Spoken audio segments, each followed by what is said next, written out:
Hello class 11th students, कैसे हैं आप सभी। आई होप अच्छे ही होंगे। और आज की ये जो वीडियो है, ये वीडियो आप लोगों के लिए होने वाली है केमिस्ट्री में chapter 1 some basic concepts of chemistry से, जहां पर आज हम टॉपिक कवर करेंगे इसमें empirical formula and molecular formula. अब ये जो टॉपिक है, इस टॉपिक से हमारे पास जनरली सिर्फ न्यूमेरिकल ही पूछे जाते हैं, लेकिन उन न्यूमेरिकल्स को करने के लिए जो इसकी नॉलेज है अपने पास सब्जेक्ट की, वो हमारे पास होनी चाहिए। तो यहाँ पर मैं आपको कुछ चीजें बताऊंगा इन टॉपिक्स में जो कि आपको काम आएंगे एम्पेरिकल फॉर्मूला और मॉलिक्यूलर फॉर्मूला कैलकुलेट करते हुए। तो बिल्कुल बेसिक से शुरुआत करेंगे, पहले इंट्रोडक्शन देखेंगे और उसके बाद कुछ करेंगे हम आपके पास आज के क्वेश्चंस में भी वही चीज रहेगी। शुरुआत करेंगे बेसिक क्वेश्चन से और फिर जाएंगे उसमें एडवांस लेवल तक। जो बच्चे आगे जाकर के कॉम्पिटेटिव एग्जाम्स में भी बैठना चाहते हैं, उनके लिए भी आज की जो वीडियो है इसमें कोई ना कोई क्वेश्चन जो है वो आपको अपने लिए इंपॉर्टेंट दिख ही जाएगा। तो चलो आज की वीडियो जो है उसको स्टार्ट कर लेते हैं हमारे आज के सबसे पहले टॉपिक से, जिसका नाम है एम्पेरिकल फॉर्मूला। देखिए एम्पेरिकल फॉर्मूला क्या होता है। एम्पेरिकल फॉर्मूला जो भी आपके पास कंपाउंड है या कोई भी मेरे पास मॉलिक्यूल है, तो एम्पेरिकल फॉर्मूला आपको बताएगा कि वो कंपाउंड जो मेरे पास बना हुआ है उसमें जो एटम्स लगे हुए हैं, ठीक है, डिफरेंट एलिमेंट्स होंगे, उन एलिमेंट्स के जो एटम्स होंगे उसके बीच का जो सबसे सिंपलेस्ट होल नंबर रेशियो है वो कितना है। सिंपलेस्ट होल नंबर रेशियो कितना है, कहने का मतलब यह है कि जैसे मैं आपको एग्जांपल दूं बेंजीन का। आप सभी जानते हैं कि बेंजीन का जो मॉलिक्यूलर फॉर्मूला है, मैं इधर मॉलिक्यूलर फॉर्मूला लिख रहा हूं अभी, क्योंकि मॉलिक्यूलर फॉर्मूला के बारे में ज्यादातर बच्चे जानते हैं, इंपेरिकल फॉर्मूला जैसी जो चीज है वो उनके लिए नहीं है। बेंजीन का जो आप फॉर्मूला पढ़ते हो C6H6, ये क्या है अपने पास, ये है इसका मॉलिक्यूलर फॉर्मूला। लेकिन अब ऐसे ही हमारे पास एक और टर्म होती है जिसका नाम है इंपेरिकल फॉर्मूला। आप लोगों के पास ये अभी इंपेरिकल फॉर्मूला जो आया है ये थोड़ा नया है। बेंजीन का C6H6 है, वैसे अगर मैं एक और कंपाउंड यहां पर लूं, जैसे आपके पास हो सकता है इथेन। अगर मैं इथेन की बात करूं तो इथेन का जो फॉर्मूला अपने पास वो होता है C2H6। ये आ गई अपने पास इथेन। फिर एग्जांपल के लिए अगर आप देखोगे हाइड्रोजन पर ऑक्साइड, तो हाइड्रोजन पर ऑक्साइड का जो फॉर्मूला है वो क्या है। हाइड्रोजन पर ऑक्साइड होती है आपके पास H2O2, ये हाइड्रोजन पर ऑक्साइड आ गई। देखो ये तो इसके मॉलिक्यूलर फॉर्मूले, लेकिन अब मैं कह रहा हूं कि इसके जो एटम्स है, जैसे ये बेंजीन है, बेंजीन में कार्बन और हाइड्रोजन एलिमेंट यूज हुआ है, तो यहाँ पर एटम भी कार्बन और हाइड्रोजन के, तो इनका जो सिंपलेस्ट होल नंबर रेशियो है कितना आएगा, ये 6:6 है। और 6:6 का मतलब क्या होता है यहाँ पर 1:1, ठीक है। कितना बन गया यहाँ से जो रेशियो है वो कितना बन रहा है मेरे पास 1:1। तो इसका इंपेरिकल फॉर्मूला पता है क्या बनेगा, बस CH, कि कार्बन का भी एक एटम और हाइड्रोजन का भी एक एटम। तो इसमें कार्बन और हाइड्रोजन के जो एटम्स है उसका रेशियो कितना आ रहा था 1:1।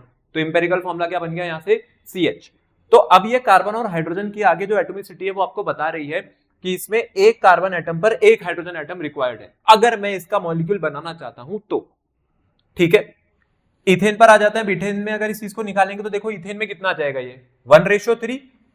अब 1:3 का मतलब यह है कि कार्बन, एक कार्बन एटम पर कितने हाइड्रोजन एटम रिक्वायर्ड है मेरे को, 3। तो ये हो गया आपके पास CH3, ठीक है। और वैसे अगले वाला जो है हाइड्रोजन पर ऑक्साइड, यहाँ पे भी 2:2 है, 2:2 पूरा पूरा कट जाएगा, 1:1 बनेगा। तो इसका इंपेरिकल फॉर्मूला क्या बन गया आपके पास, इसका इंपेरिकल फॉर्मूला बन गया HO। क्या बन गया अपने पास इसका इंपेरिकल फॉर्मूला HO। तो इंपेरिकल फॉर्मूला आपको बता रहा है कि जितने भी एलिमेंट्स के एटम्स आपके पास किसी एक कंपाउंड में प्रेजेंट है, उनके बीच में सिंपलेस्ट होल नंबर रेशियो क्या रहेगा अगर मेरे को उसका आगे जाकर के मॉलिक्यूल बनाना है तो, ठीक है।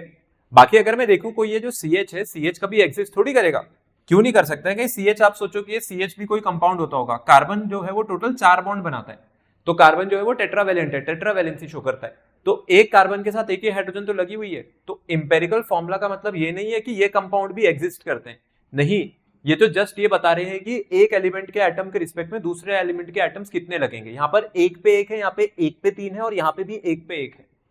बाकी ये जो मॉलिक्यूलर फॉर्मूला है ये आपके पास एग्जैक्ट फॉर्मुलाज होते हैं जिससे आपको आगे जाकर के मॉलिक्यूल्स जो है वो देखने को मिलेंगे। अब यहां पर अगर आप एक एग्जांपल और देखना चाहो तो मैं आपको ग्लूकोज का भी एग्जांपल बता देता हूं।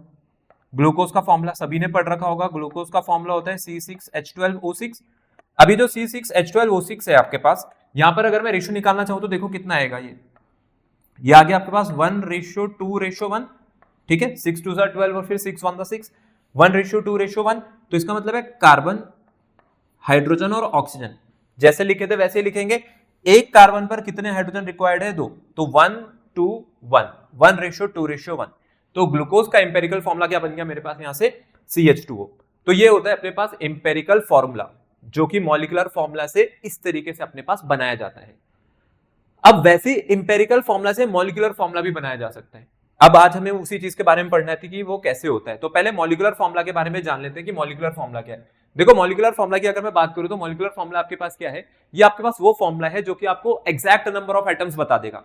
क्या बता देगा? एग्जैक्ट नंबर ऑफ एटम्स किसी भी एक एलिमेंट के जो कि किसी दूसरे एलिमेंट के साथ कंबाइन कर रहे होंगे मेरे पास उस केमिकल कंपाउंड को फॉर्म करने के लिए। ठीक है, कि मेरे पास किसी कोई कंपाउंड का मेरे को एक मॉलिक्यूल बनाना है तो वहां पर एक एलिमेंट के रिस्पेक्ट में दूसरे एलिमेंट के कितने एटम्स मेरे को चाहिए, तो ये तो एग्जैक्ट नंबर देगा। क्या देगा मेरे को ये अपने पास एग्जैक्ट नंबर या फिर एक्चुअल नंबर। जबकि इंपेरिकल फॉर्मूला में क्या मिलता है? इंपेरिकल फॉर्मूला में मिलता है आपको सिंपलेस्ट होल नंबर, कि एक के रिस्पेक्ट में दूसरा किस रेशियो में अपने पास चलना चाहिए। बट यहां पर ऐसा नहीं है। ठीक है, तो मॉलिक्यूलर फॉर्मूला जैसे भी मैंने पीछे लिखे थे वो अपने पास मॉलिक्यूलर फॉर्मूला थे, लेकिन इंपेरिकल फॉर्मूला और मॉलिक्यूलर फॉर्मूला एक दूसरे को कोरिलेट करते हैं। ठीक है, क्या करते हैं अपने पास एक दूसरे को कोरिलेट कैसे करते हैं? अगर आपने मॉलिक्यूलर फॉर्मूला बनाना है और आप इंपेरिकल फॉर्मूला निकाल चुके हो तो मॉलिक्यूलर फॉर्मूला का जो आपके पास निकालने का तरीका है वो होता है n times of empirical formula. क्या है अपने पास? ये n times of empirical formula. देखो यहां पर अब ये जो n आया है ये n क्या चीज है? ये n क्या है? असलियत में n ना आपके पास एक होल नंबर वैल्यू होगी। ठीक है, क्या होगी अपने पास? ये होल नंबर वैल्यू। पर बात ये कि निकलेगी कैसे? तो इसको निकालने के लिए आपको मॉलिक्यूलर मास या मोलर मास, मॉलिक्यूलर मास या फिर मॉलिक्यूलर मास को डिवाइड कराना पड़ेगा किससे? इंपेरिकल फॉर्मूला मास से। किससे डिवाइड कराएंगे हम लोग इसे? इंपेरिकल फॉर्मूला मास से। ठीक है, तो अगर आप मॉलिक्यूलर मास को डिवाइड करा देते हो इंपेरिकल फॉर्मूला मास से तो आपके पास क्या कैलकुलेट हो जाता है? यहां से n। ठीक है, बहुत अच्छी बात है, n कैलकुलेट हो जाएगा। लेकिन बड़ी बात यह है कि हम लोग मॉलिक्यूलर मास निकालेंगे कैसे? जब मॉलिक्यूलर फॉर्मूला पता होगा तभी तो मॉलिक्यूलर मास पता चलता है। तो क्वेश्चंस में जो मॉलिक्यूलर मास है वो आपको डायरेक्टली गिवन होता है, पहले से दे देते हैं मॉलिक्यूलर मास कितना है। और अगर डायरेक्टली गिवन नहीं होगा तो आपको ना वेपर डेंसिटी दे देंगे। क्या दे देंगे अपने को? यहां पर वेपर डेंसिटी। और अगर मैं बात करूं मॉलिक्यूलर मास की तो मॉलिक्यूलर मास जो है अपने पास वो क्या होता है? देखो वो आपके पास वेपर डेंसिटी का 2 टाइम्स होता है, डबल। अगर मैं वेपर डेंसिटी की 2 से मल्टीप्लाई कर दूंगा तो मॉलिक्यूलर मास आ जाता है। तो मॉलिक्यूलर मास फिर आप ऐसे भी निकाल सकते हो। क्वेश्चंस को डायरेक्टली ना देकर के वो आपको वेपर डेंसिटी दे देंगे, वहां पे मॉलिक्यूलर मास नहीं देंगे तो वेपर डेंसिटी दे देंगे। कोई बात नहीं, 2 टाइम्स कर दो वेपर डेंसिटी का, मॉलिक्यूलर मास आ जाएगा। तो n की वैल्यू निकलेगी तो फिर भाई अपने पास मॉलिक्यूलर फॉर्मूला भी बन जाएगा। तो पहले मेरा काम होगा इंपेरिकल फॉर्मूला बनाना, फिर उसके बाद मेरे पास बनेगा मॉलिक्यूलर फॉर्मूला। तो अब आइए बात समझ में, इंपेरिकल फॉर्मूला क्या है? इंपेरिकल फॉर्मूला आपको बताता है कि किसी भी कंपाउंड का जो एक मॉलिक्यूल है उसमें जो कंबाइनिंग एलिमेंट्स हैं उनके एटम्स एक दूसरे के साथ क्या होल नंबर रेशियो बेयर कर रहे हैं, सिंपलेस्ट। जबकि मॉलिक्यूलर फॉर्मूला क्या बताएगा? ये बताएगा एक्चुअल नंबर क्या है उन एटम्स का, कि वो जो एलिमेंट्स के एटम लगे हुए हैं उनका एक्चुअल नंबर क्या है। आई बात समझ में? जैसे कि ग्लूकोज है आपके पास, अगर मैं ग्लूकोज की बात करूं तो ये है C6H12O6। तो ये आपको बता रहा है कि 6 कार्बन एटम पर 12 हाइड्रोजन एटम है और उसी के साथ साथ 6 ऑक्सीजन एटम है। तो ये इंपेरिकल फॉर्मूला नहीं है, ये ग्लूकोज का क्या है मेरे पास? Molecular formula. इसका मतलब ये है कि कभी भी ग्लूकोज अगर आपको बनानी है, अगर आपको ग्लूकोज का मॉलिक्यूल बनाना है, अगर आपको ग्लूकोज चाहिए तो भाई वहां पर 6 कार्बन एटम पर 12 हाइड्रोजन एटम और 6 ऑक्सीजन एटम चाहिए, यही होना चाहिए। इससे नीचे होगा तो ऐसा नहीं है थोड़ा बहुत ग्लूकोज बन जाएगा, वो बनेगा ही नहीं। ठीक है, आई बात समझ में? तो ये रहता है अपने पास इंपेरिकल फॉर्मूला और मॉलिक्यूलर फॉर्मूला में डिफरेंस। अब आ जाते हैं इसके क्वेश्चंस पे। देखो अब इसके क्वेश्चंस को किस तरीके से हम लोगों को करना है, जो मैं तरीका आपको समझाऊंगा अगर आप उसी को लेकर के चलोगे तो इससे क्या होगा? इससे आप कभी गलत नहीं करोगे। गलत ना करने का मतलब ये होता है कि हमारे पास एक तो होता है कि इसको डायरेक्टली स्टेटमेंट बना करके किया जाता है। कई बच्चे जो है वो स्टेटमेंट बना के करते हैं, कई टीचर स्टेटमेंट की तरीके से समझाते हैं। मैं तो आपको कहता हूं आप टेबल बनाओ, एक टेबल बना करके करोगे तो आपका कभी भी आंसर गलत नहीं आएगा। हमेशा ये जो चीजें हो बिल्कुल बहुत नॉर्मली आपके पास सॉल्व हो जाएंगी। अब देखो टेबल में क्या करना है आपको। टेबल जब आप बनाओगे तो उस टेबल में हम लोग यहाँ पर रखेंगे कुछ अपने पास कॉलम्स। ध्यान से समझना इस चीज को। सबसे पहली जो कॉलम है अपने पास वो रहेगी यहां पर एलिमेंट की। किसकी रहेगी अपने पास? ये एलिमेंट की। जो भी आपको यहां पर एलिमेंट दे रखा है पहले हम इसको यहां पर लिखेंगे। सेकंड जो कॉलम रहेगी मेरे पास वो रहेगी यहां पर उनके परसेंटेज कॉम्पोजिशन की, जो भी आपको इस क्वेश्चन में गिवन है। फिर आ जाते हैं थर्ड चीज पर। थर्ड चीज आपको जिसकी जरूरत पड़ेगी वो क्या होगा? इनका एटॉमिक मास। भाई अगर एटॉमिक मास दे रखा है तो बहुत अच्छी बात है, और नहीं दे रखा होगा तो फिर आपको याद होने चाहिए, पहले 20 के तो याद होने ही चाहिए। तो ये तो वो चीजें हो गई जो मेरे को अपनी तरफ से पहले ही बना करके छोड़ देनी है। अब आ जाते हैं मेन चीज पर। इसके बाद जो कॉलम बनती है ना, इसके बाद कॉलम बनती है आपके पास यहां से नंबर ऑफ मोल्स की। ठीक है, किसकी बनती है? नंबर ऑफ मोल्स की। तो यहां पर हमारे पास जो अगली कॉलम बनेगी वो बनेगी नंबर ऑफ मोल्स, या फिर आप इसे मोल्स भी लिख सकते हो या एटम मोल्स भी लिख सकते हो। ठीक है, अलग अलग बुक्स में अलग अलग चीजें लिखी हुई होती हैं, ये कैसे आता है ये भी अभी मैं आपको समझा दूंगा, बहुत सिंपल है, कोई घबराने वाली बात नहीं है। फिर नंबर ऑफ मोल्स के बाद जो अगली कॉलम आएगी वो आएगी मोलर रेशियो की, ठीक है, इसको मोलर रेशियो भी लिखा होता है, इसी को कहीं कहीं पर एटॉमिक रेशियो भी लिखा होता है। आई बात समझ में, क्या है अपने पास, ये मोलर रेशियो भी हो सकता है, एटॉमिक रेशियो भी हो सकता है, जैसे मैंने यहां पर नंबर ऑफ मोल्स लिखे वैसे वहां पर नंबर ऑफ एटम मोल्स लिखा हुआ होता है, ठीक है। फिर इसके बाद जो लास्ट कॉलम बनती है वो बनती है सिंपलेस्ट रेशियो की, या मैं और बेहतर चीज बोलूं तो वो होती है सिंपलेस्ट होल नंबर रेशियो। किसकी कॉलम होती है अपने पास, वो सिंपलेस्ट होल नंबर रेशियो की। आई बात समझ में, चलो ठीक है। फिर ये वाला क्वेश्चन उठाते हैं, बिल्कुल बेसिक क्वेश्चन है, बिल्कुल सिंपल क्वेश्चन है। कह रहे हैं कि मॉलिक्यूलर मास किसी कंपाउंड का जो है मेरे पास ऑर्गेनिक कंपाउंड का वो 78 है, तो ये तो मॉलिक्यूलर मास हो गया, इसका काम अभी सबसे आखिरी में। अब उसमें जो परसेंटेज कंपोजिशन है वो 92.4 है, किसकी, कार्बन की, तो कार्बन की मैं यहाँ पे परसेंटेज कंपोजिशन लिख देता हूं 92.4। और वैसे ही मेरे पास जो हाइड्रोजन है, हाइड्रोजन की आपको कंपोजिशन कितनी दे रखी है इसके अंदर, 7.6%। तो ये जो हाइड्रोकार्बन है, हाइड्रोकार्बन में सिर्फ कार्बन और हाइड्रोजन ही है, अगर आप इन दोनों को जोड़ोगे तो देख लेना है 100 ही आना चाहिए, और 100 ही आ रहा है। तो देखो अब इसके एटॉमिक मासेस, कार्बन के एटॉमिक मास कितना होता है भाई अपने पास 12, और हाइड्रोजन का कितना होता है एटॉमिक मास यहाँ पर 1, इसको यहाँ पर लिख देंगे। अब number of moles, number of moles कैसे निकलते हैं, given mass by molar mass, given mass by molar mass से तो निकलता है। तो अगर इस पूरे कंपाउंड का मास, ये जो भी हाइड्रोकार्बन रहा होगा, इस पूरे कंपाउंड का मास अगर 100 था, तो उसमें इसकी परसेंटेज दे रखी ना कार्बन की 92.4, इसका मतलब है कि अगर पूरा कंपाउंड, परसेंटेज जो है वो हमेशा 100 में से निकलती है, अगर पूरा कंपाउंड 100 ग्राम का था तो इसके अंदर कार्बन कितनी हो गई, इसके अंदर कार्बन हो गई 92.4 ग्राम। यही तो हुआ इसका मीनिंग कि कार्बन कितनी आ गई अपने पास इसके अंदर, 92.4 ग्राम आ गई। और ऐसी हाइड्रोजन अगर 7.6 है तो हाइड्रोजन कितनी हो गई आपके पास, हाइड्रोजन यहां से हो गई 7.6 ग्राम, सिंपल है। तो नंबर ऑफ मोल्स कैसे निकलते हैं, नंबर ऑफ मोल्स निकलते हैं आपके पास given mass by molar mass से, given mass by molar mass. तो 92.4 जो कि इसकी परसेंटेज है, इसको आप किससे डिवाइड करा देना, हमेशा इसके एटॉमिक मास से। ये कभी रटने जैसी चीज नहीं है, आपको रटना नहीं है, आपको समझना है कि क्यों किया मैंने number of moles, given mass by molar मास, ठीक है। जो भी मास आपको गिवन है, क्योंकि ये 100 में से है इसलिए उसको उसके मोलर मास से डिवाइड कर रहे हैं।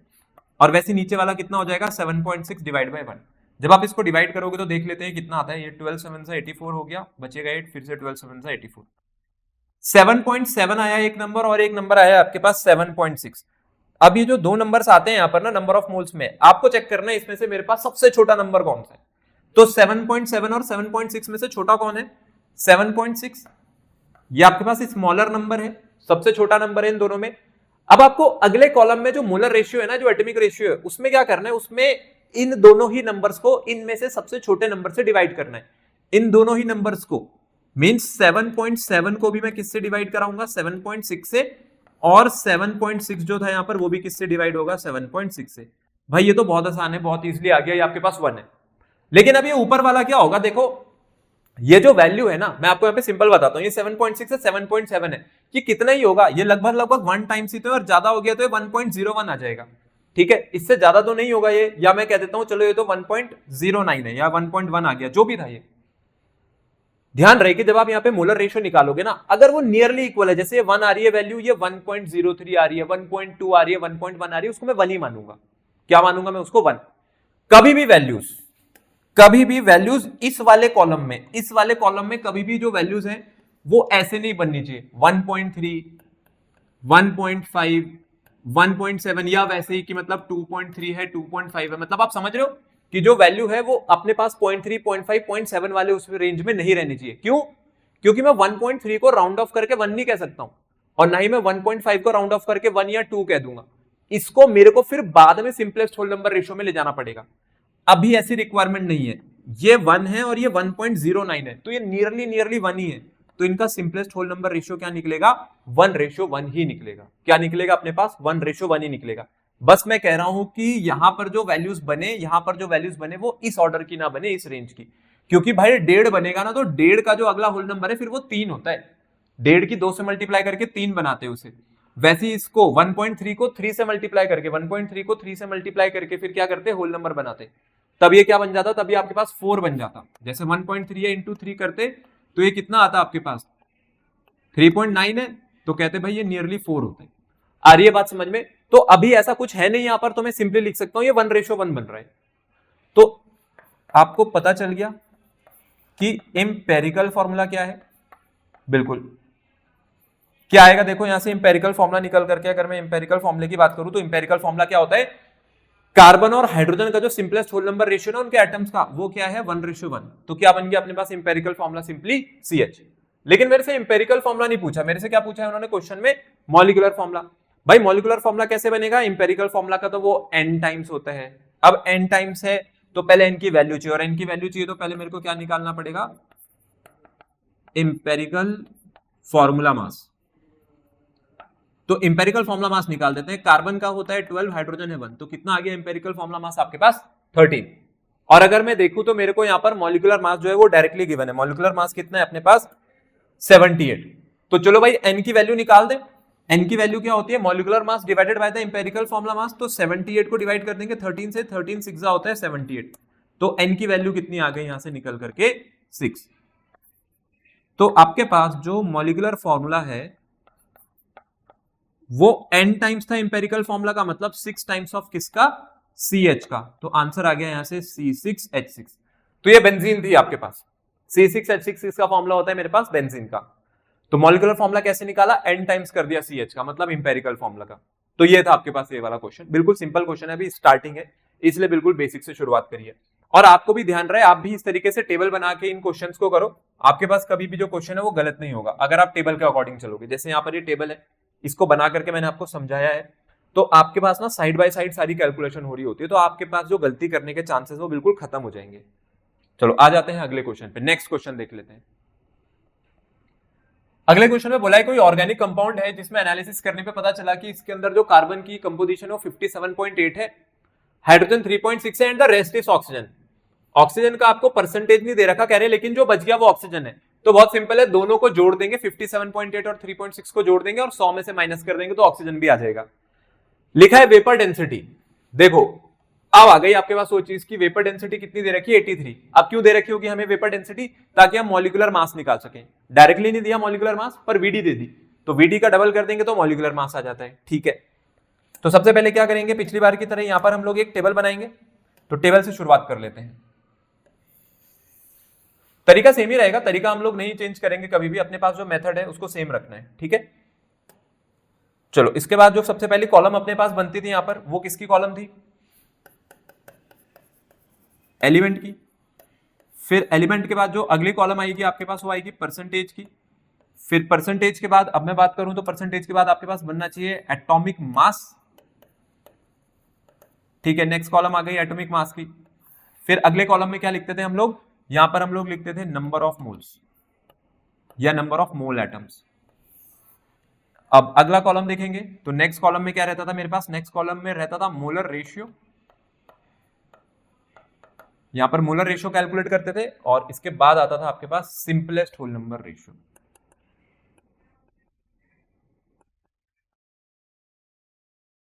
Simplest whole number ratio.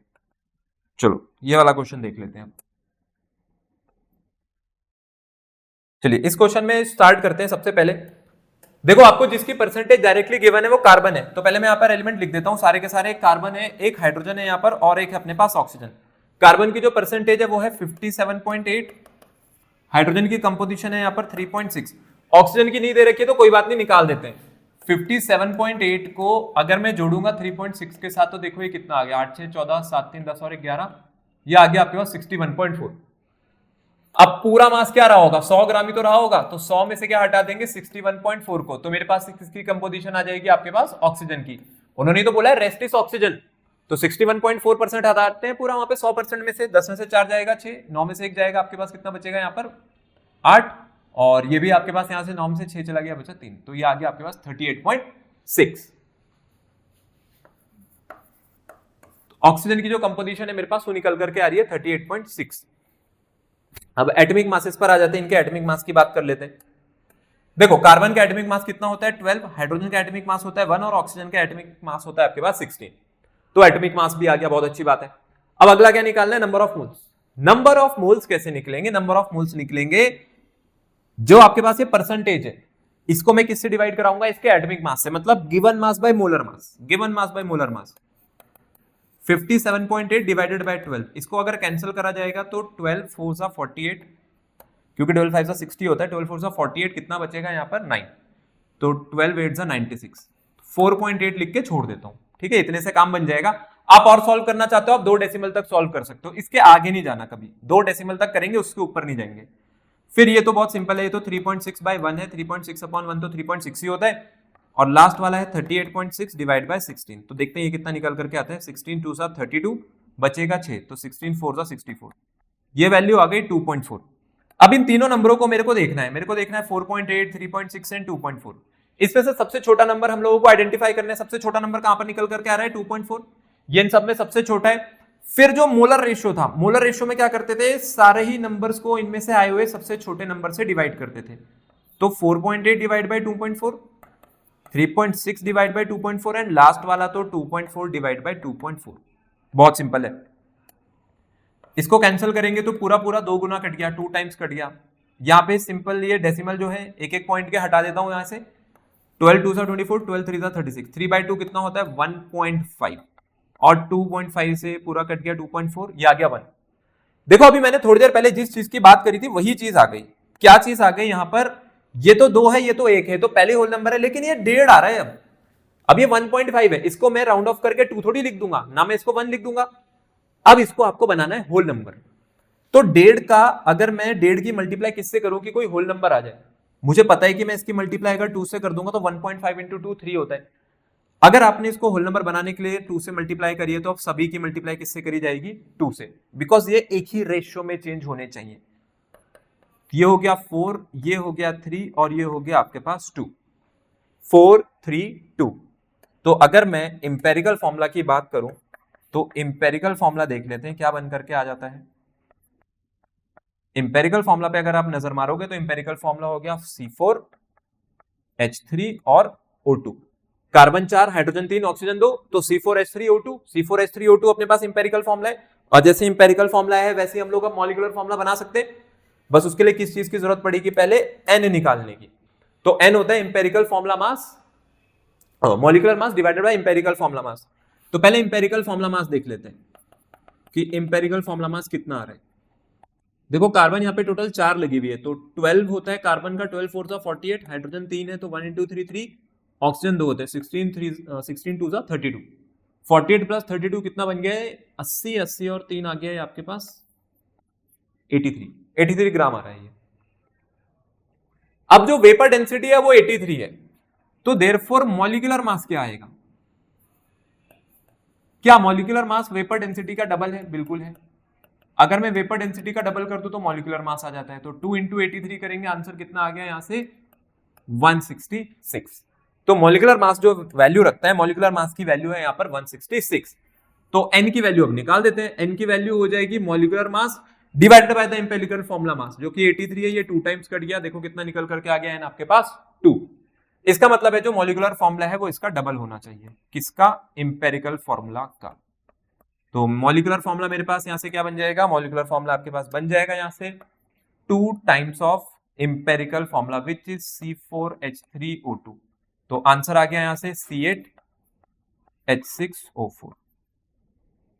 ये था आपके पास इस क्वेश्चन का आंसर, C8H6O4 अपने पास आंसर हो जाएगा, सिंपल क्वेश्चन। तो ठीक है, ये सिंपल क्वेश्चन था अपने पास, आई होप सभी को समझ आया होगा। फिर इसके बाद अगला चलते हैं नेक्स्ट क्वेश्चन पे, देख लेते हैं अगला क्वेश्चन क्या है हमारे पास।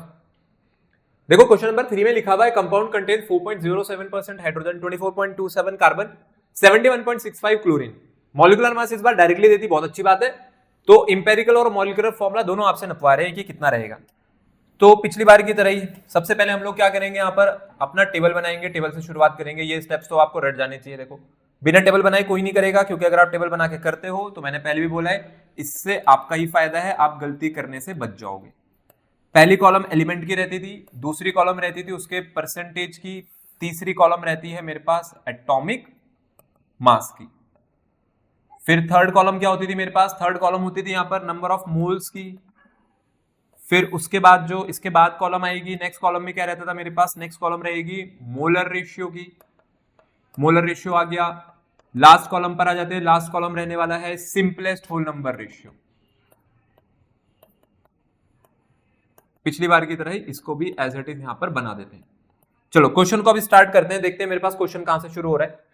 क्वेश्चन में जो आपको इस बार एलिमेंट गिवन है, एक हाइड्रोजन है, एक कार्बन है और एक क्लोरीन है। तो हाइड्रोजन, कार्बन एंड क्लोरीन मेरे को देखने को मिल रहे हैं। सो अपने पास सबसे पहला एलिमेंट हाइड्रोजन है, फिर कार्बन है और उसके बाद आ रही है आपके पास क्लोरीन। ठीक है, पहले मैं यहां पर इस तरीके से लिख देता हूं। परसेंटेज की अगर मैं बात करूं तो कार्बन के साथ ये जो हाइड्रोजन है, हाइड्रोजन कितना है आपके पास 4.07% है और कार्बन कितनी दे रखी है यहाँ पर 24.27%। ये आपके पास आ गई कार्बन एंड क्लोरीन है 71.65। इसको लिख देते हैं यहाँ पर, ये आ गया 71.65। एटॉमिक मासेस कभी भी गिवन नहीं होंगे, दे रखे हैं बहुत अच्छी बात है, नहीं दे रखे तो पहले 20 के तो भाई सबको याद होने चाहिए। हाइड्रोजन का 1 होता है, कार्बन 12 एंड क्लोरीन कितना होता है 35.5। चलो अब चलते हैं अपने पास मेन चीज से, जहां से आपका एक क्वेश्चन शुरू होता है, जो कि मेरे को निकालने होते हैं मोल्स। अगर मैं इस मोल्स वाले पार्ट की बात करूं तो यहां पर क्या करना है हम लोगों को, सबसे पहले गिवन मास बाय मोलर मास लगाना है। Given mass by molar mass, तो पहले इसको प्रॉपर्ली बना देते हैं। चलो 4.07 ये है इसका percentage mass divide by the atomic mass. तो 4.07 अपॉन 1 आंसर कितना आएगा यहां से 4.07 ही आएगा। अगला है 24.27, इसको किससे डिवाइड कर रहे हैं हम लोग 12 से। अगर आप इसे 12 से डिवाइड करोगे तो देखो कैंसिल करते हैं, 12 2 सा 24 कटेगा, दोबारा से यहाँ पे जो 27 दे रखी है फिर से 12 2 सा 24 कट जाएगी। ठीक है, लेकिन क्योंकि मैं दोनों नंबर एक साथ उठा रहा हूं डबल डिजिट नंबर में डेसिमल के बाद, तो पहले 0 लगेगा फिर होगा यहाँ पे ये, तो ये कितना आ गया 2.02। ठीक है, अगला है 71.65 डिवाइडेड बाय 35.5। 71.65 divided by 35.5। देखो 35.5 का जो डबल है, 35.5 का जो डबल है वो आपके पास कितना होना चाहिए, लगभग लगभग, जैसे 35 का डबल 70 है तो 35.5 का 71 हो गया, तो ये 71 ही तो है, 71.65 लिखा हुआ है तो 71 ही तो है। अगर आप इसे सॉल्व करोगे भी, तो मैं तो नहीं कर रहा हूं सॉल्व क्योंकि मैंने इस तरीके के क्वेश्चन कर रखे हैं, आपको भी करना। आपको पता है कि अगर यहाँ पे इन दोनों में सबसे छोटा नंबर 2.02 है ना, तो अगला भी अब 2.02 ही बनेगा। आप चाहे इसे कैलकुलेटर से कैलकुलेट करके देख लेना, इतना ही बन रहा होगा क्योंकि ये नियरली इसका डबल था। ठीक है, 71 पूरा होता तो 2 लिखता, थोड़ा सा ऊपर है तो 2.02 लिख देता हूं, कोई फर्क नहीं पड़ने वाला। क्यों नहीं पड़ने वाला, क्योंकि इन तीनों में से सबसे छोटा नंबर छांटना होता है।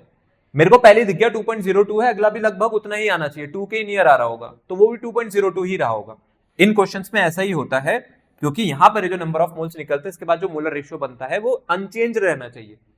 आ रही है बात समझ में? तो आप जो भी लोगे ना, अगर आप उसे नियरली राउंड ऑफ करके ले भी रहे हो कोई फर्क नहीं पड़ता, बिल्कुल सही है। पूरा सॉल्व करने मत बैठ जाना, टाइम बचाना है आपको उतना। बस वही बात है कि भाई ऐसा ना हो यहां पर 2 बन रहा है और यहां पर कहीं आपके पास 3 बन रहा है, मतलब 2.9 बन रहा है, तो वो बात अलग है फिर। ठीक है, 2 बन रहा है, ये 2.9 बन रहा है, 2.9 को कोई 2 थोड़ी लिखेगा।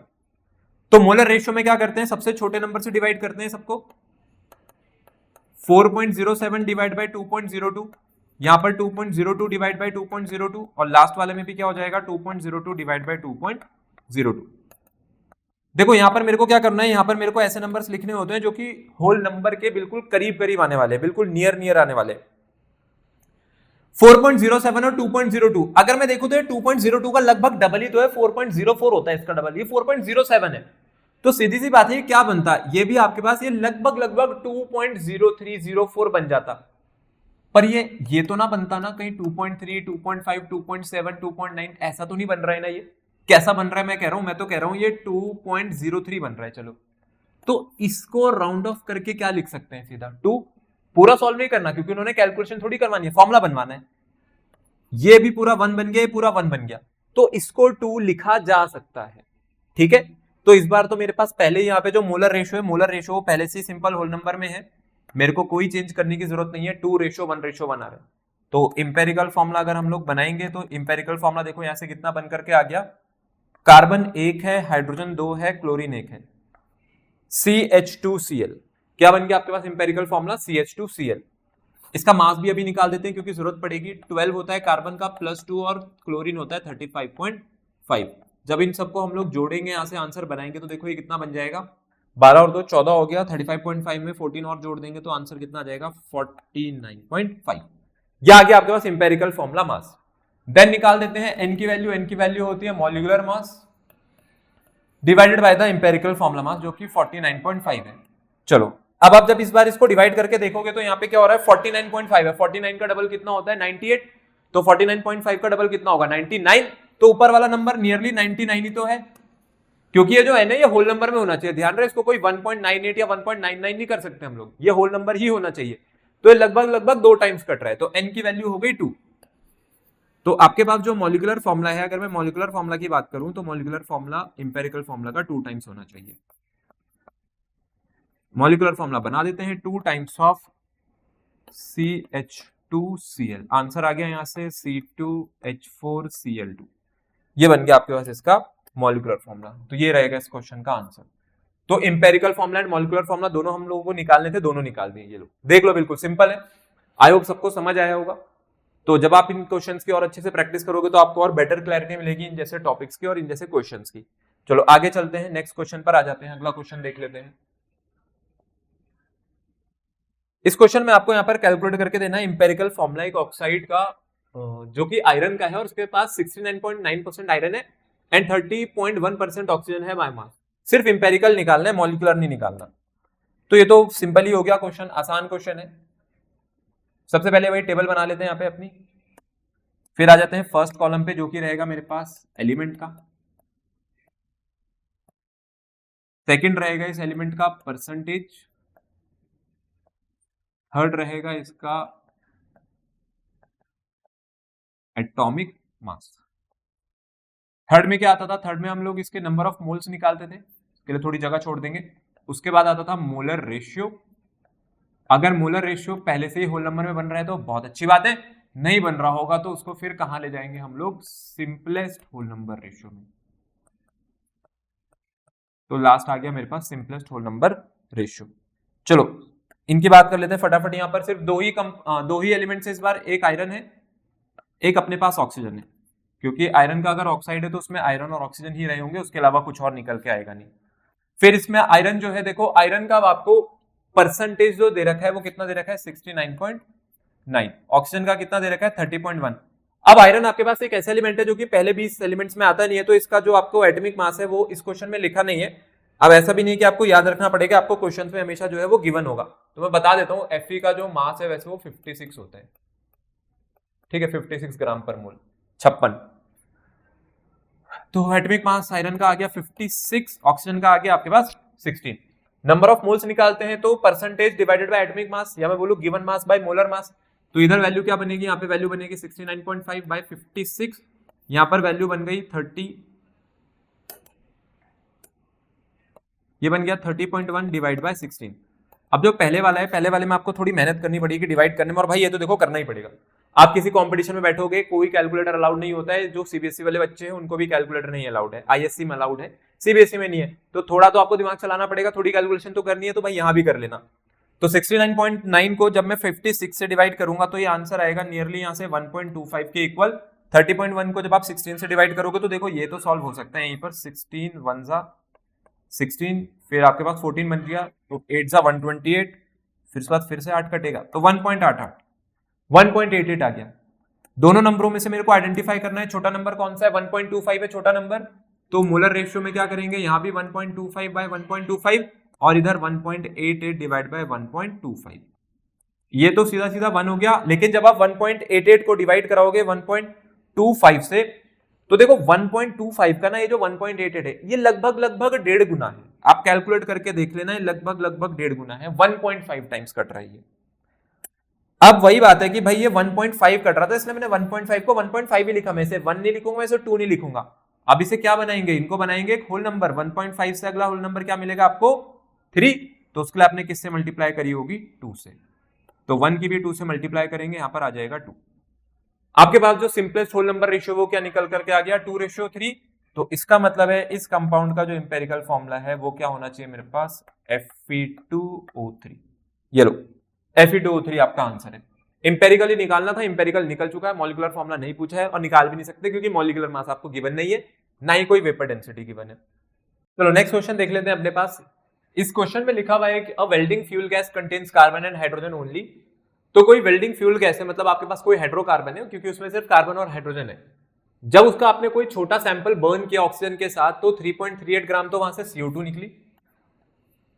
CO2 कितना आ रहा है? 3.38, और 0.69 ग्राम आपके पास क्या निकल गया यहां से? वाटर। कह रहे बाकी इसके अलावा कुछ नहीं बचा। तो ये पहली बात आपके पास क्या है? ये कोई हाइड्रोकार्बन है, तो इसमें मेरे को नहीं पता इसमें कार्बन और हाइड्रोजन कितने रहे होंगे। इसका कंबशन कर रहे हैं, जलाएंगे ऑक्सीजन के साथ तो क्या बना देगा? ये CO2 बना देगा, और क्या बना देगा अपने पास? वाटर। आगे लिखा है volume of 10 litre measured at STP of this welding gas is found to weigh 11.6 gram. अब ये जो वेल्डिंग गैस है ना, जिसका मेरे को फॉर्मूला निकालना है, कह रहे हैं जब इसका 10 लीटर का वॉल्यूम एसटीपी पर नापा तो इसका जो वेट है 11.6 ग्राम है। ये क्यों दे रखा होगा? ये इसलिए दे रखा होगा ताकि आप इसका मॉलिक्यूलर मास निकाल सको। ठीक है, देखो कोई भी गैस अगर एसटीपी पर हम लोग लेकर के चलें तो वो 22.4 लीटर बनाती है अगर वो 1 मोल हो। 1 मोल कितना बनाता है उसका? 22.4 लीटर। ये 10 लीटर बना रहे हैं। ठीक है, तो मैं नंबर ऑफ मोल्स भी निकाल सकता हूं यहां से और उसका मोलर मास भी निकाल सकता हूं, आ जाएगा, क्योंकि उसका एग्जैक्ट वेट भी गिवन है। क्या कह रहा हूं मैं कह रहा हूं कि पहले मैं 10 लीटर को यूज करके 10 बाय 22.4 करके नंबर ऑफ मोल्स निकाल दूंगा और नंबर ऑफ मोल्स की मल्टीप्लाई किससे कर दूंगा? गिवन मास से। तो क्या आ जाएगा अपने पास? Molar mass. ठीक है, हो सकता है अभी मैं जो कह रहा हूं आप लोगों को समझ में ना आ रहा हो, बट अभी मैं करके दिखाऊंगा तो आ जाएगा। चलो पहले तो क्वेश्चन को स्टार्ट करते हैं, लेकिन भाई अब इस बार स्टार्ट कैसे करें? कुछ भी नहीं दे रखा। क्या है ये? कार्बन डाइऑक्साइड 3.38 है, वाटर 0.69 है, इसका हम क्या करें? हमें तो परसेंटेज चाहिए होता है, परसेंटेज के बिना तो हम लोग क्वेश्चन को हाथ ही नहीं लगाते हैं। देखो अगर आपको परसेंटेज यहां पर निकालनी है तो क्वेश्चन को पढ़ना पड़ेगा सही से। या आपसे ना इसका फॉर्मूला बनवाना चाह रहे हैं। किसका फॉर्मूला बनवाना चाह रहे हैं? जो भी हाइड्रोकार्बन यहां पे यूज हुई थी, क्योंकि उसमें सिर्फ कार्बन और हाइड्रोजन है। इसको जब ऑक्सीजन के साथ जलाया तो CO2 बनी। ठीक है, अब जो CO2 बनी होगी इसमें CO2 में भी कार्बन आ रहा है और ऑक्सीजन आ रही है। देखो CO2 पर जो कार्बन आएगी वो कहां से आई होगी?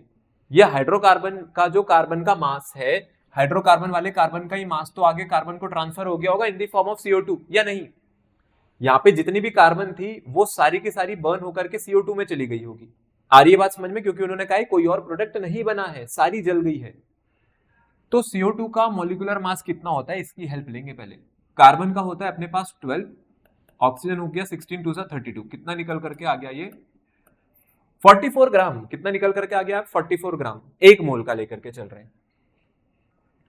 तो अपने पास जो CO2 है ना, CO2 को देखते हैं। ये जो कार्बन है यही इसके, ये वाली कार्बन जली तो CO2 वाले कार्बन में पहुंच गई।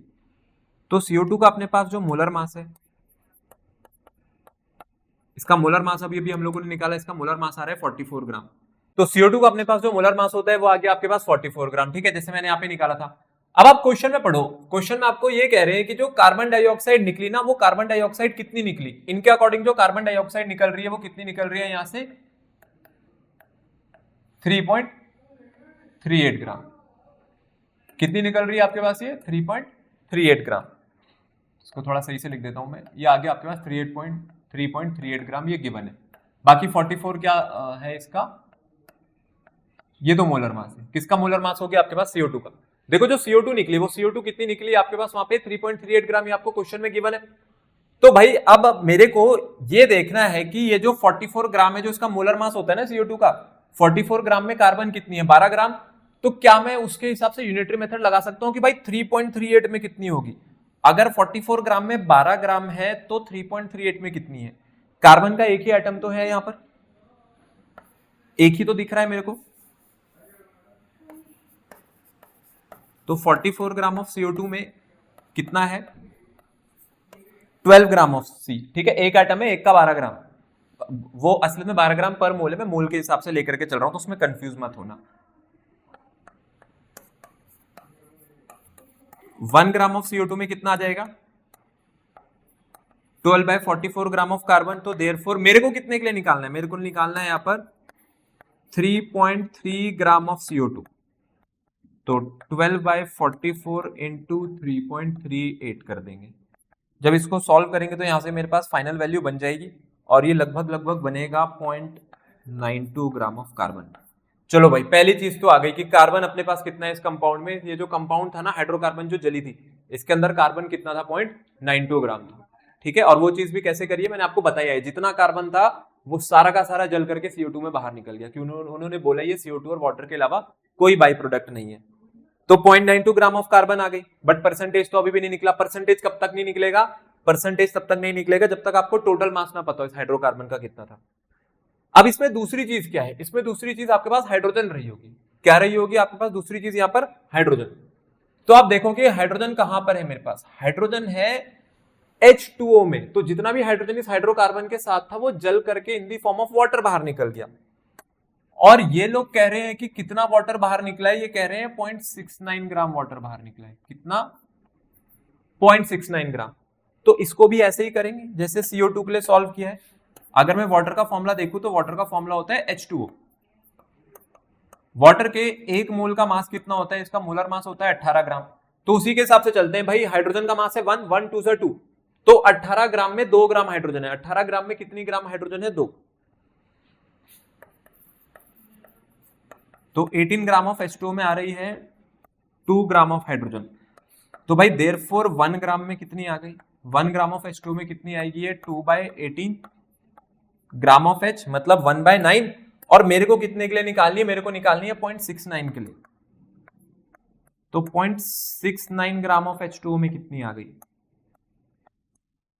2/18 इंटू 0.69, ये 2 9 से 18 हो गया, 9 7 से 63, बचेगा अपने पास कितना 6, तो 9 6 से 54। तो नियरली ये वैल्यू 0.76 एक और आएगा, तो मैं इसको 0.77 मान लेता हूं, ठीक है, 0.77 ग्राम ऑफ हाइड्रोजन। अब आपको पता चल गया टोटल मास कि कार्बन कितनी आई, 3.38 ग्राम ऑफ CO2 से जो कार्बन आई वो कितनी थी, 0.92 ग्राम कार्बन थी। तो ये मेरे पास कार्बन जो आ रही है कहां से निकल के आई है, हाइड्रोकार्बन से ना। इसका मतलब उस हाइड्रोकार्बन में टोटल कार्बन कितनी थी, बस 0.92 ग्राम, और जितनी हाइड्रोजन जली वो वाटर के साथ बाहर निकल गई। तो वाटर के सैंपल में हाइड्रोजन कितना निकल करके आया है, वाटर के सैंपल में हाइड्रोजन निकल करके आया है 0.77 ग्राम, ठीक है। तो ये आपके पास टोटल कार्बन और टोटल हाइड्रोजन का मास है। और उन्होंने कहा है कि भाई हमारे पास जो कंपाउंड था उस कंपाउंड में तो सिर्फ कार्बन और हाइड्रोजन ही है, उसके अलावा कुछ है ही नहीं।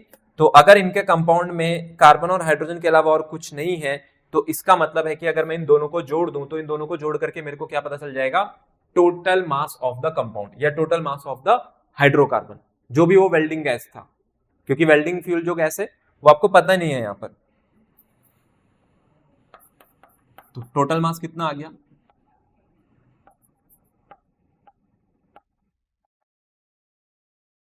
वेल्डिंग गैस का वो आ गया 0.92, और इसमें क्या जोड़ देंगे 0.77।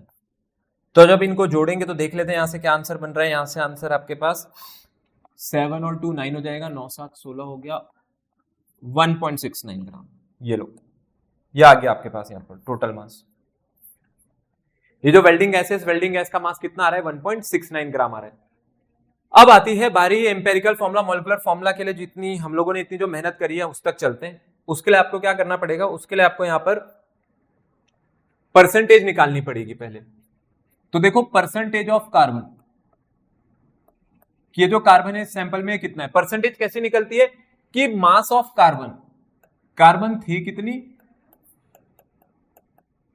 डिवाइडेड बाय टोटल मास, और इसे किससे मल्टीप्लाई करा देंगे हम लोग 100% से। तो अगर मैं कार्बन की बात करूं तो कार्बन देख लेते हैं कि कितना आया था हमारे पास, कार्बन आ रहा है 0.92 और टोटल मास है 1.69। तो 0.92 डिवाइड बाय 1.69 इंटू 100% कर देंगे, तो यहां से तो निकल जाएगा परसेंटेज ऑफ कार्बन। फिर अगला आ जाते हैं, अब अगला मेरे को क्या निकालना है, अगला मेरे को निकालना है परसेंटेज ऑफ हाइड्रोजन।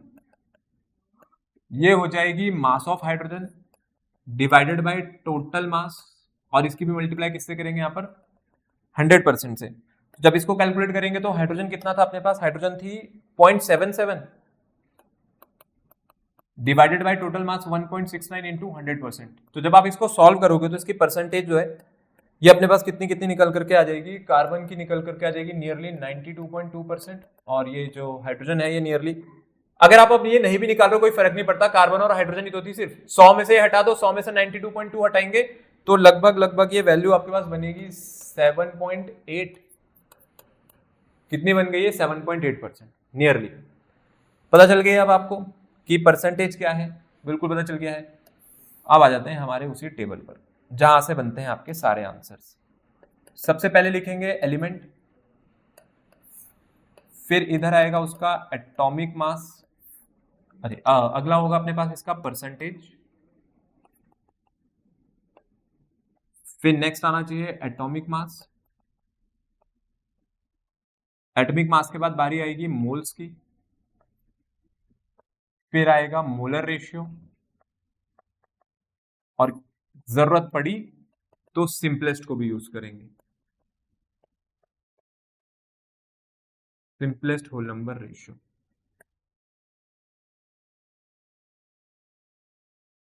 दो ही एलिमेंट है सिर्फ, कार्बन और हाइड्रोजन, तो यहाँ पे कार्बन लिख देता हूँ, हाइड्रोजन।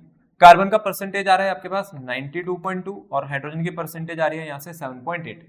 कार्बन का एटॉमिक मास होता है 12, हाइड्रोजन का होता है 1। नंबर ऑफ मोल्स कैसे निकलेंगे, given mass by molar mass या परसेंटेज बाय मोलर मास। तो जब आप इसको डिवाइड करोगे तो 12 8 जा 96 बचेगा 6, 12 5 जा 60, सेकंड नहीं, 12 8 जा नहीं, ये कटेगा 12 7 जा 84, है ना। 12 7 जा 84 कट गया, बचा कितना 8, तो फिर से 7 टाइम्स कटेगा और फिर से उतना ही बच जाएगा, तो लगभग 7.7 बन रहा है। इसको मैं इतना ही लिख देता हूँ क्योंकि अगली वैल्यू भी मेरे को देख के पता चल रही है, 7.8 जो उन्होंने दे रखी है ना, क्यों आगे बढ़ना, वो बराबर ही है। अगला जाते हैं मोलर रेशियो पे। तो मोलर रेशियो के लिए यहाँ जो छोटा नंबर है वो 7.7 है, या मैं बोलूँ दोनों एक ही है, कोई बड़ी बात नहीं। तो ये तो एग्जैक्टली आपको आंसर 1 दे देगा और यहाँ से नियरली जो आंसर है मैं उसको 1 लिख सकता हूँ, लगभग 1 टाइम्स कटेगा। तो सिंपलेस्ट होल नंबर रेशियो तक आपको जाने की जरूरत नहीं है, वो 1:1 पे ही रहेंगे।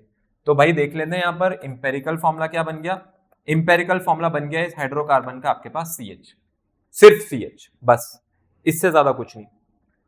इंपेरिकल फॉर्मूला तो निकल गया। अगर आप क्वेश्चन को आगे पढ़ोगे तो क्वेश्चन में ये भी लिखा हुआ है कि इंपेरिकल फॉर्मूला भी बताना है, मोलर मास भी बताना है गैस का, और मॉलिक्यूलर फॉर्मूला भी बताना है। तो अब आ जाते हैं सबसे इंपॉर्टेंट पार्ट पर कि ये मोलर मास जो है ये कैसे बताया जाएगा गैस का। मोलर मास को देख लेते हैं और मॉलिक्यूलर फॉर्मूला। मोलर मास के लिए आपको इसकी हेल्प लेनी है। कह रहे हैं 10 लीटर का जो गैस है, ये जो वेल्डिंग गैस है, अगर ये 10 लीटर है तो इसका वेट है 11.6 ग्राम। कितना है वो, 11.6 ग्राम। तो मैं वो वाली कैलकुलेशन यहां पर कर रहा हूं सेकेंड पार्ट की। तो 10 लीटर वेज 11.6 ग्राम एट STP, ये STP की बात, ठीक है। कितना 11.6 ही था ना अपने पास, ये 11.6 ग्राम, बिल्कुल 10 लीटर बना रहा है 11.6 ग्राम। तो देखो आपको क्वेश्चन में दे रखा है कि जो 10 लीटर है इस गैस का वॉल्यूम, ये कितना वेट बना रहा है 11.6 ग्राम एट STP। बहुत सिंपल है, यूनिटरी मेथड लगाएंगे, फॉर्मूले से भी कर सकते हैं, पर मैं यूनिटरी मेथड से कर रहा हूं, ठीक है। मुझे उससे करना ज्यादा आसान लगता है, आपको भी समझा देता हूं। जब भी कोई गैस 1 मोल आती है, 1 मोल ऑफ एनी गैस, ये कितना बनाती है STP पर, 22.4 लीटर एट STP। जिन बच्चों ने मोल कॉन्सेप्ट की वीडियो नहीं देखी है, पहले वो जाकर के मोल कॉन्सेप्ट की वीडियो देख सकते हैं, मैंने ये सब चीजें वहां पर समझाई हुई है। जब भी कोई गैस 1 मोल होगी तो वो 22.4 लीटर बनाएगी, और 1 मोल के मास को ही हम लोग क्या कहते हैं अपने पास, मोलर मास। इसका मतलब है जब भी कोई गैस अपने मोलर मास के बराबर आएगी तो 22.4 लीटर बनता है। तो ये क्वेश्चन बहुत सिंपल है, अगर 10 लीटर पर 11.6 ग्राम है तो मैं निकाल देता हूं 22.4 लीटर पे कितना रहा होगा, वो मोलर मास ही तो होगा। 10 लीटर वॉल्यूम के लिए 11.6 ग्राम है, तो 22.4 लीटर के लिए क्या मास आएगा, वही मोलर मास बन जाएगा। आ रही है बात समझ में। तो 10 लीटर के लिए मास कितना है 11.6 ग्राम, तो देयरफॉर 22.4 लीटर के लिए कितना आ गया, देखो एक के लिए कितना आएगा 11.6 अपॉन 10, एक के लिए कितना आएगा 11.6 अपॉन 10, और कितने के लिए निकालना है 22.4 के लिए, तो इंटू 22.4 कर दिया। और जब आप इसको सॉल्व करके देखोगे यहां से पूरा, तो ये लगभग ये 26 ग्राम आ जाएगा। कितना आ जाएगा अपने पास, ये 26 ग्राम। और ये क्या है मेरे पास, ये है मोलर मास किसका, वेल्डिंग गैस का। जो भी वेल्डिंग गैस यहां पर यूज करी गई थी, ये रहा उसका मोलर मास, 26 ग्राम आ गया आपके पास इसका आंसर। बाकी अगली चीज इसमें जो पूछी हुई है वो क्या है आपके पास यहाँ पर, मॉलिक्यूलर फॉर्मूला। अब मॉलिक्यूलर फॉर्मूला के लिए क्या करेंगे, मॉलिक्यूलर फॉर्मूला के लिए तो आपको पता ही है कि इंपेरिकल फॉर्मूला का वो अपने पास n टाइम्स हो जाता है। इंपेरिकल फॉर्मूला मैं निकाल चुका हूं, मोलर मास आ चुका है, इससे आपको n की वैल्यू मिल जाएगी, ठीक है। क्या मिल जाएगी यहां से अपने को, n की वैल्यू कितनी आएगी, देखो n की वैल्यू, मोलर मास या molecular mass divided by the empirical formula mass, 12 और 1 कितना होता है 13, तो n की वैल्यू आ रही है यहां से 2। तो अब आप खुद ही बता दो मॉलिक्यूलर फॉर्मूला कितना हो गया। मॉलिक्यूलर फॉर्मूला n टाइम्स होता है, तो मतलब 2 इंटू CH, ये लो इसका आंसर है C2H2। इथाइन थी ये, इथाइन, ठीक है, C2H2 इथाइन गैस है आपके पास। तो ये है तीसरे वाले पार्ट का आंसर, ये है हमारे पास थर्ड। तो अच्छा क्वेश्चन था, स्टार्टिंग से आप ये देख सकते हो, ये था हमारे पास क्वेश्चन। पहले हम लोगों ने कार्बन और हाइड्रोजन का मास निकाला, फिर कार्बन हाइड्रोजन का जो मास निकाला उससे परसेंटेज बनाई, टोटल हाइड्रोकार्बन के मास से डिवाइड करा के, और फिर उसके बाद जैसा हम लोग क्वेश्चन करते थे तो ये उसी तरीके से क्वेश्चन को आगे बढ़ाया गया। आगे बढ़ जाते हैं नेक्स्ट क्वेश्चन पर, जो कि ये क्वेश्चन नंबर 6 यहां पर है। देखो ये क्वेश्चन जो है इसमें लिखा हुआ है कोई क्रिस्टलाइन सॉल्ट है, जब मैंने इसको हीट किया तो इसने अपना हाइड्रस जो पार्ट है वो लूज कर दिया, और वो कितना था इसके वेट का 45.6% था। ठीक है, जो कंपोजिशन दे रखी है इस हाइड्रस सॉल्ट की, कह रहे हैं इसमें एल्यूमिनियम 10.5% है, पोटेशियम 15.1 है, सल्फर 24.8 है, ऑक्सीजन 49.6 है। कह रहे हैं calculate the formula of anhydrous salt and crystalline, दोनों एनहाइड्रस मतलब without water and with water, दोनों आपको बताना है। ठीक है, फिर कोई बात नहीं।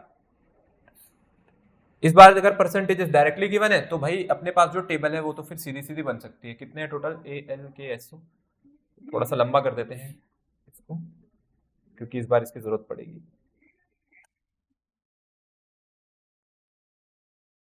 सबसे पहले column element,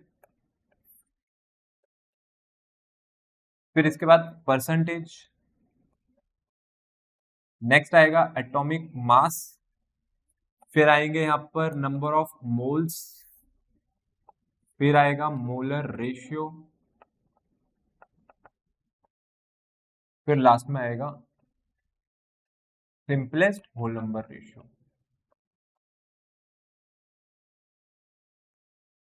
total number of elements जो यहाँ पर यूज हुए हैं अपने पास, एक तो यूज हो रहा है एल्यूमिनियम, फिर एल्यूमिनियम के साथ अगला जो यूज किया गया है वो है पोटेशियम, फिर सल्फर भी है यहाँ पर और ऑक्सीजन भी है। ठीक है,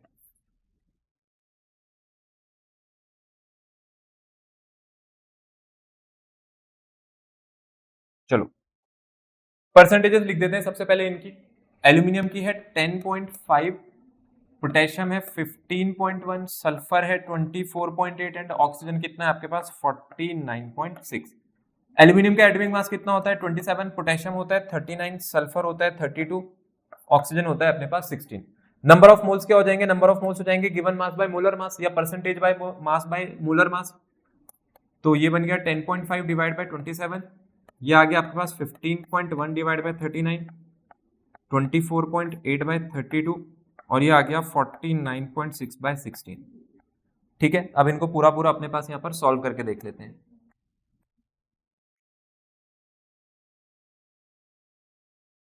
देखो ये जो वैल्यू है जो पहली वाली है, जब आप इसको सॉल्व करोगे तो 10.5 जो मेरे पास यहाँ पर आ रहा है एल्यूमिनियम के लिए 27, ये लगभग लगभग 0.38 बनेगा। ठीक है, आप लोग इसको सॉल्व करके देख लेना क्योंकि अभी उसमें एग्जैक्ट कैलकुलेशन पे टाइम नहीं वेस्ट करेंगे, मैंने पहले से सॉल्व करके रखा हुआ है। पोटेशियम आपके पास यहाँ पर है, पोटेशियम को अगर आप सॉल्व करोगे 15.1/39 तो ये पोटेशियम के लिए जो वैल्यू बन रही है भी 0.38 ही बन रही है। सल्फर के लिए जो वैल्यू बनेगी ये बन रही है 0.775 और 49.6 को जब 16 से डिवाइड करेंगे तो ये वैल्यू बन रही है नियरली 3.1। अब मेरा जो अगला काम है वो क्या है, इन सब में से सबसे छोटा नंबर छांटना। सबसे छोटा नंबर कौन सा है इन सब में 0.38। ठीक है, दो जगह लिखा हुआ है कोई फर्क नहीं पड़ता। तो ये वाला जो मोलर मास मोलर रेशियो है ये हो जाएगा 0.38/38, ये वाला भी 0.38/0.38, ये वाला हो गया 0.775/0.38 और लास्ट वाला आ गया 3.1/0.38। अब लिखते हैं इसकी वैल्यूज, देखते हैं कि इसकी वैल्यूज अपने पास कितनी बन रही है। देखो 0.38/0.38 ये तो 1 हो गया, ये भी 1 हो गया।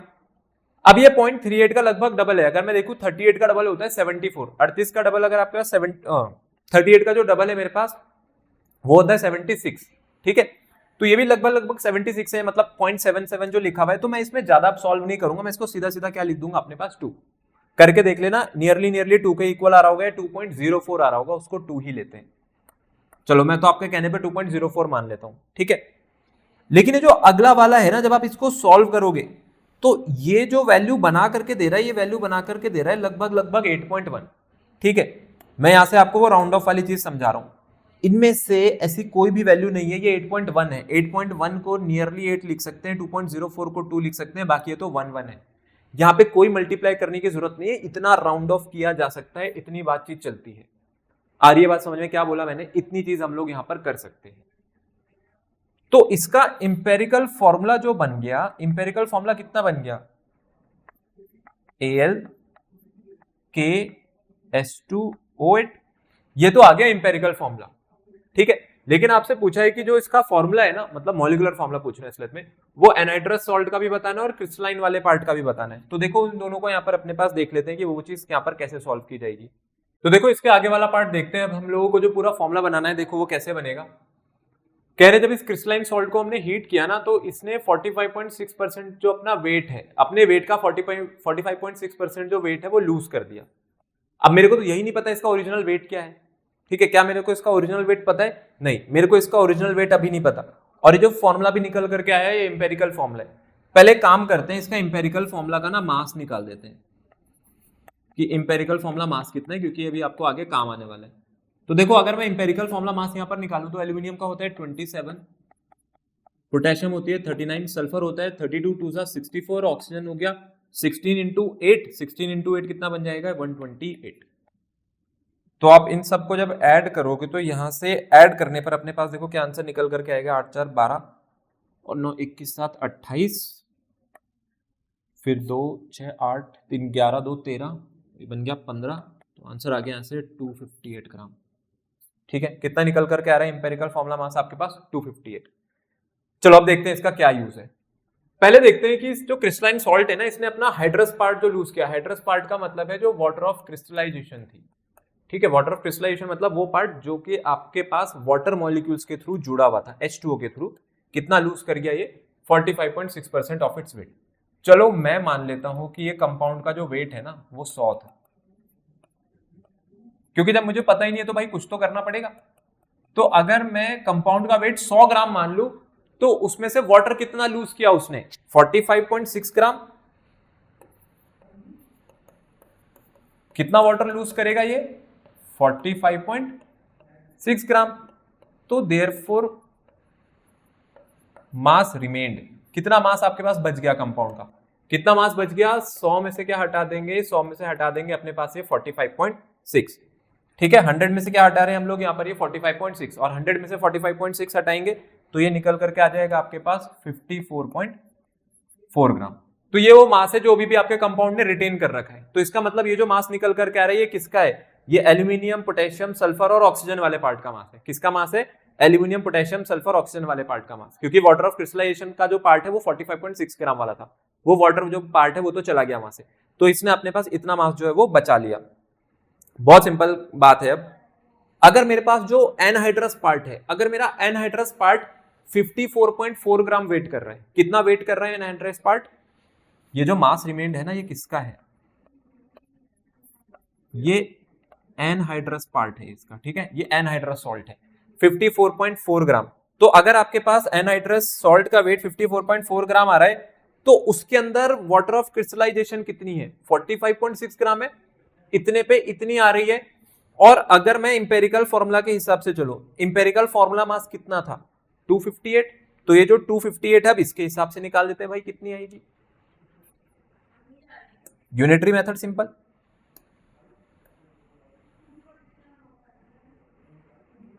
तो अपने पास जो ये है 45.6 ग्राम,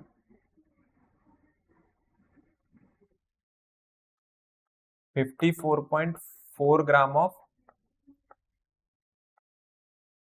एनहाइड्रस सॉल्ट, इसमें है 45.6 ग्राम ऑफ वाटर। तो भाई देयरफॉर मेरे हिसाब से मेरा एनहाइड्रस सॉल्ट जो है वो 258 ग्राम का है। ये कितना बना देगा यूनिटरी मेथड से? एक के लिए कितना आएगा? 45.6 डिवाइड बाय 55.4 इनटू कर देंगे यहां पर 258। तो जब आप इसको सॉल्व करोगे पूरा, तो इसको सॉल्व करने पे जो यहां से आंसर निकल करके आएगा, ये आंसर आ रहा है 216.2 ग्राम। कितना आंसर आ गया आपके पास? 216.2 ग्राम। तो ये एक्चुअल वेट ऑफ क्रिस्टलाइजेशन है या एक्चुअल वेट ऑफ वाटर है जो कि इस कंपाउंड ने लूज कर दिया, 206.2। तो देखो एक पार्ट तो हो गया। ठीक है, अपने पास ये तो निकल करके आ गया कि वाटर ऑफ क्रिस्टलाइजेशन कितनी थी। अब आपको ये भी तो पता होना चाहिए कि ये जो मास है, ये मास कौन सा है मेरे पास?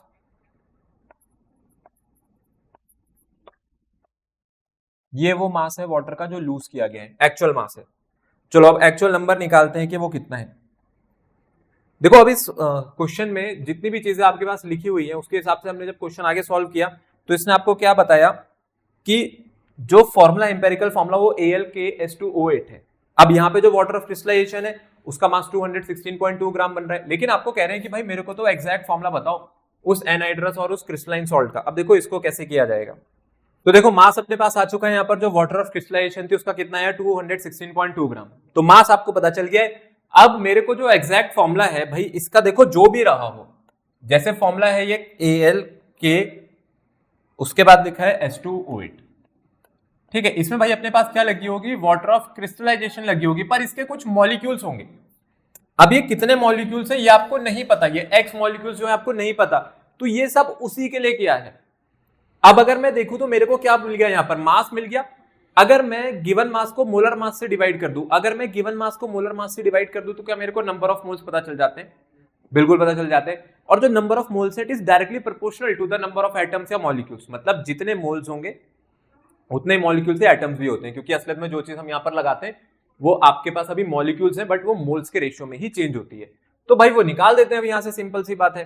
ये रहे आपके पास 216.2 ग्राम के आ गया वाटर का मास जो मैंने निकाला है। तो देयरफॉर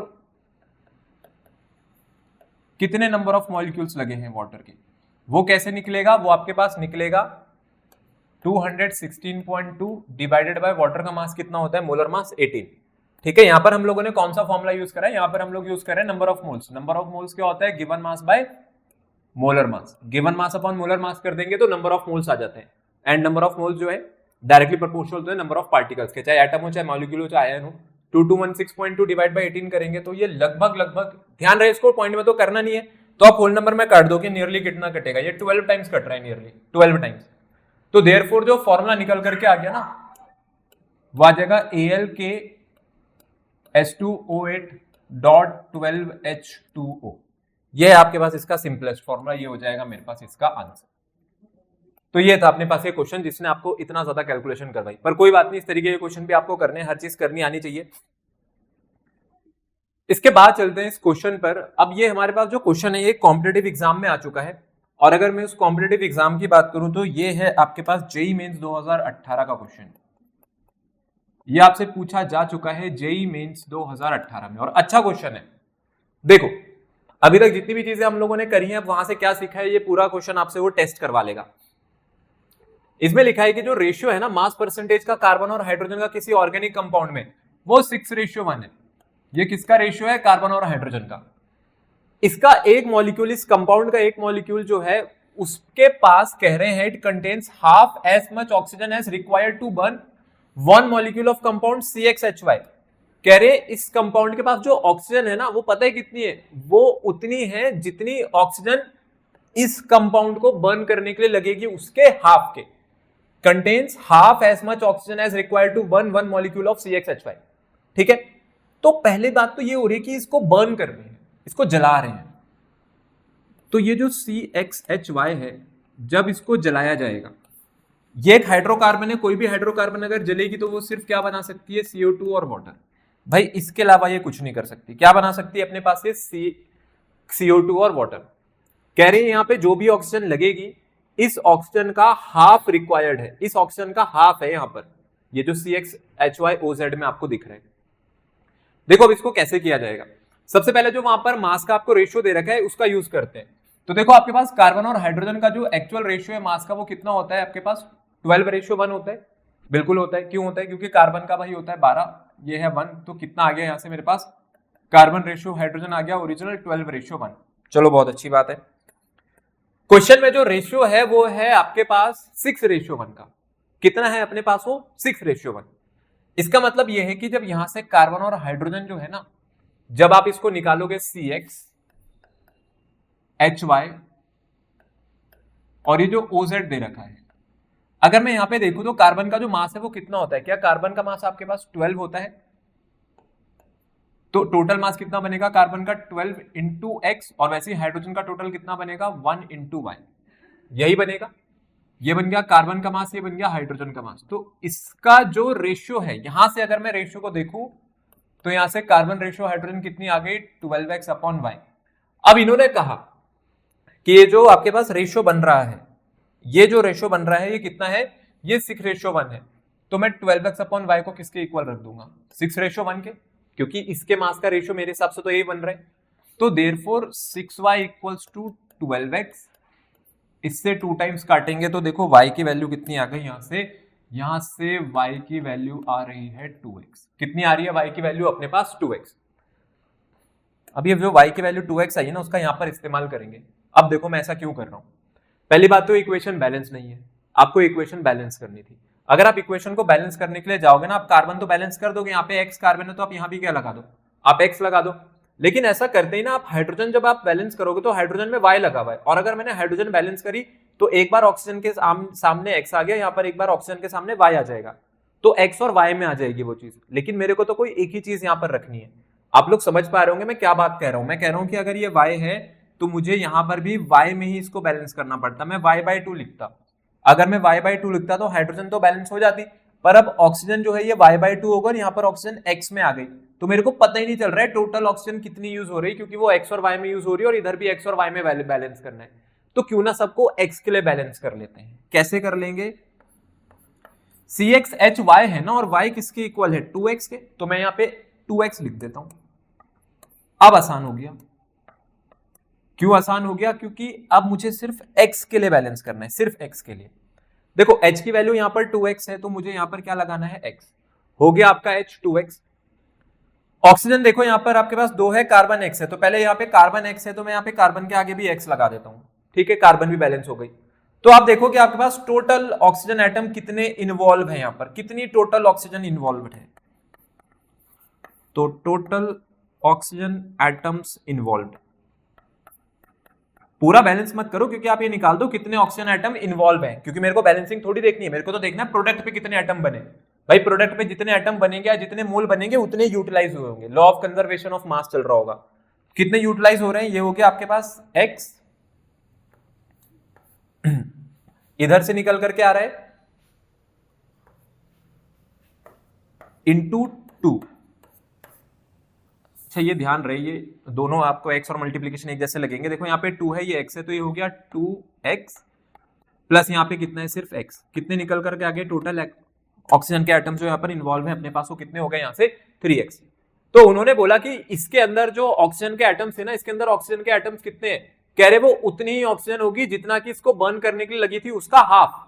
तो देयरफॉर ये जो CXHYOZ है, इसमें ये जो एटम्स है, ये एटम्स क्या हो जाएंगे? ये एटम्स आपके पास 3x/2, 3x का क्या हो जाएंगे? हाफ। ठीक है, टोटल एटम्स कितने इन्वॉल्व है यहाँ पर कंबशन में? 3x एटम्स इन्वॉल्व है कंबशन में। तो इन्होंने थोड़ी बोला उतने लगेंगे, ये कह रहे थे कि उसका कितना लगेंगे? हाफ। हाफ ही कंटेन करेगा ये। कौन हाफ कंटेन करेगा? यहाँ वाला जो ऑक्सीजन है। तो इसमें जो एटम्स है, ये जो नंबर ऑफ एटम्स है, ये भी क्या रहे होंगे? इसके फिर हाफ रहे होंगे।